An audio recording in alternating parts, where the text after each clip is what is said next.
ॐ नमो नारायणाय।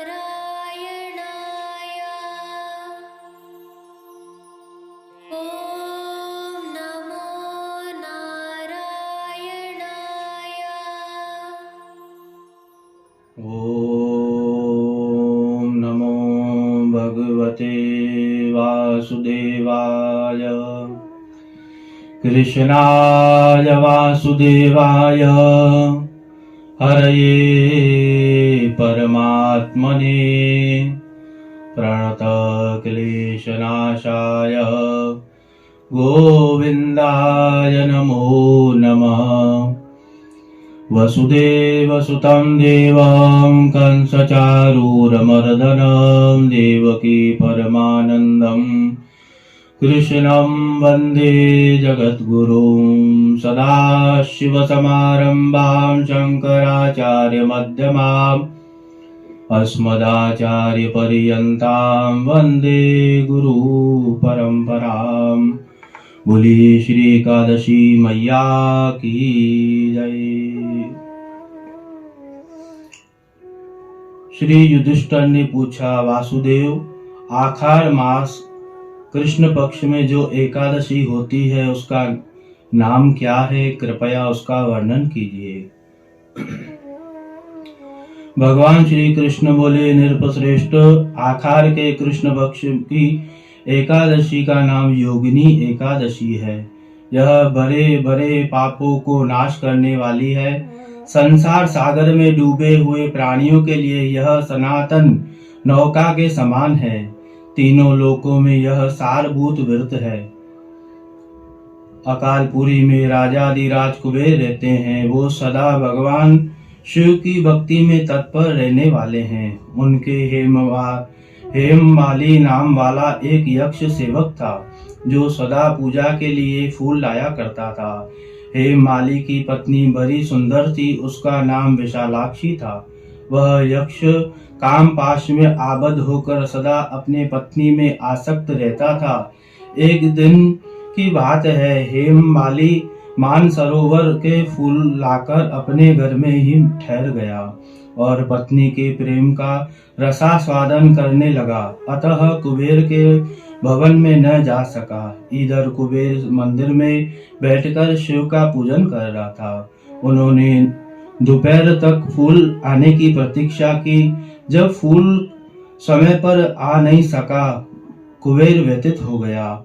यक्षराज कुपित होकर सेवक से पूछने लगा, तो हे यक्षो, दुरात्मा हेममाली कहाँ है और किधर है, पता लगाइए।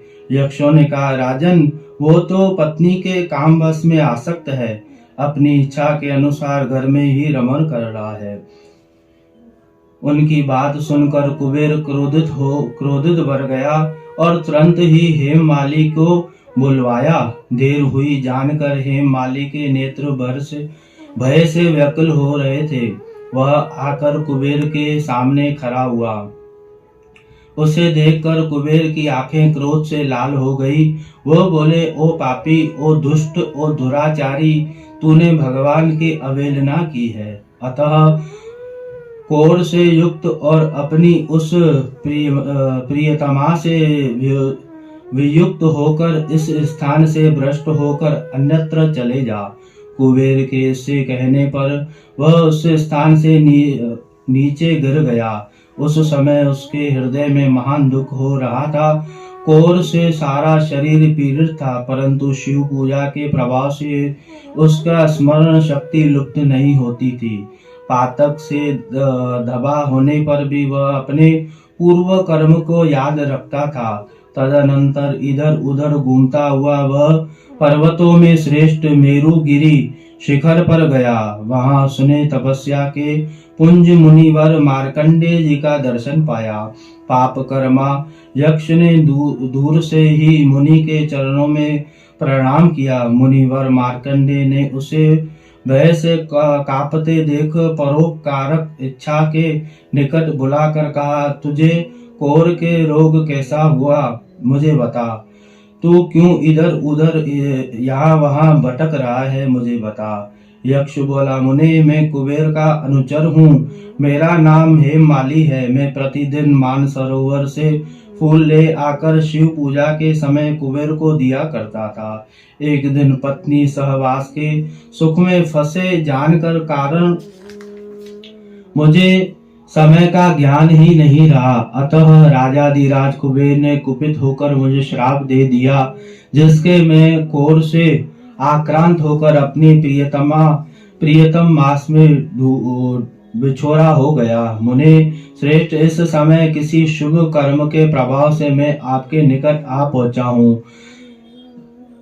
संतों का चित्त स्वभावतः परोपकार में लगा रहता है। यह जानकर मुझे अपराधी को कर्तव्य का उपदेश कीजिए। मार्कंडेय जी ने कहा, तुमने यह सच्ची बात कही है, असत्य भाषण नहीं किया है, इसलिए मैं तुम्हें कल्याणप्रद व्रत का उपदेश करता हूँ।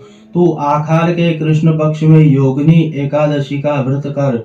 इस व्रत के प्रभाव से तुम्हारी कोर निश्चय ही दूर हो जाएगी। भगवान श्री कृष्ण कहते हैं कि ऋषिवर के यह वचन सुनकर हेममाली दंड के भांति मुनि के चरणों में पड़ा गया। मुनि ने उसे उठाया, इससे उसको बड़ा हर्ष हुआ। मार्कंडेय जी के उपदेश से उसने योगिनी एकादशी का व्रत किया, जिसके उसके शरीर को कोर दूर हो गई। मुनि के कथानुसार उस उत्तम व्रत का अनुष्ठान करने पर वह पूर्ण सुखी हो गया। नृपश्रेष्ठ, यह योगिनी एकादशी का व्रत है, ऐसा ही बताया गया है। जो 88,000 ब्राह्मणों को भोजन कराता है, उसका फल इसके योगिनी एकादशी व्रत रखने से मनुष्य को भी मिल जाता है। जो योगिनी एकादशी का व्रत करता है, योगिनी महान पापों को शांत करने वाली और महान पुण्य फल देने वाली है। इसके पढ़ने और सुनने से मनुष्य सब पापों से मुक्त हो जाता है। बोले श्री कृष्ण कन्हैया लाल की जय। एतत् कथायां भगवान श्रीमन्नारायण परमस्तौ। नमः पार्वती पतये। हर हर महादेव।